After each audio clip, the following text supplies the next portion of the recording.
Nasubukan mo na bang magluto ng pork binagoongan? Kung hindi pa, para sa'yo ang video nito.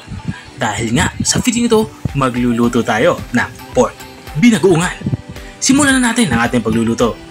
Unang gagawin nga natin dito ay kukuha lang tayo ng kawali at papainitin natin ito. Kapag mainit na, ilagay na natin yung ating mantika. Magsimula na tayong magprito. Piprituhin nga natin itong ating eggplant or talong. At kapag naprito na ay tabi muna natin ito. At matapos nga natin maitabi itong ating prinitong talong ay magsimula na din tayo mag-isa. Unang inilagay ko ay yung bawang. Bali, ang ginawa ko lang sa bawang ay hiniwalay natin ito na maliliit.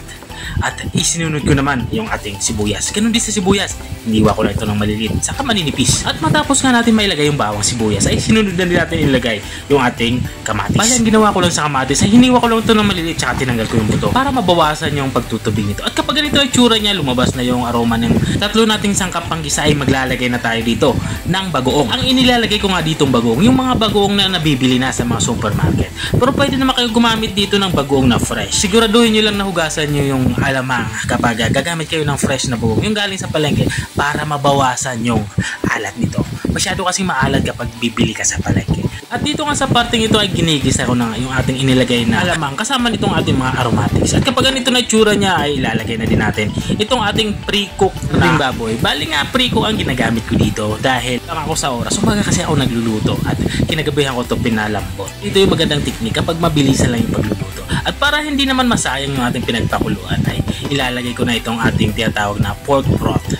Ilalagay ko na nga ito dito at hindi na nga tayo dito magdadagdag ng tubig.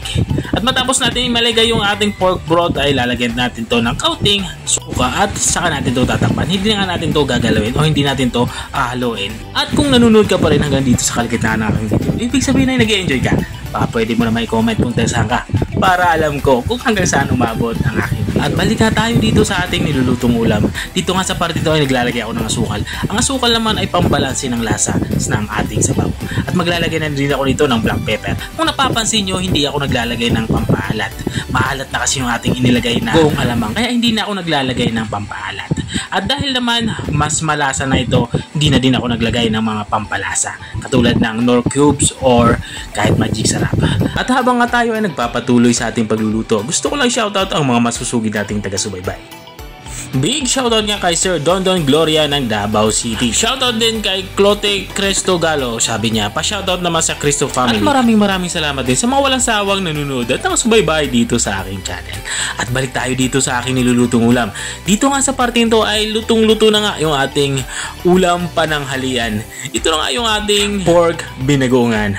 Kung nakarating ka hanggang dito sa dulo ng aking video, maraming salamat sa panonood. Kung nagustuhan mo naman yung bago nating recipe binahagi ngayong araw, baka pwede mo naman tong i-share. O siya, hanggang dito na lang ako.